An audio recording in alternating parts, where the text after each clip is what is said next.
ఎక్కడికి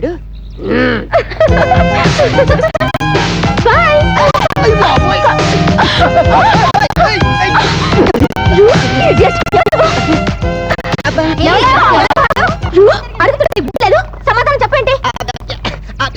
మరి మా మమ్మీ ఐస్ కొనిస్తానండి, కొనిలేదు. అందుకే వచ్చేసానుగా. వీడేవాడే బాబు, పెరిగిన బ్రెయిన్ పెరగలేదు.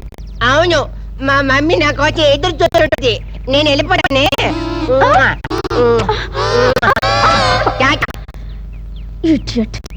వీడెవడో మెంటల్. రండి.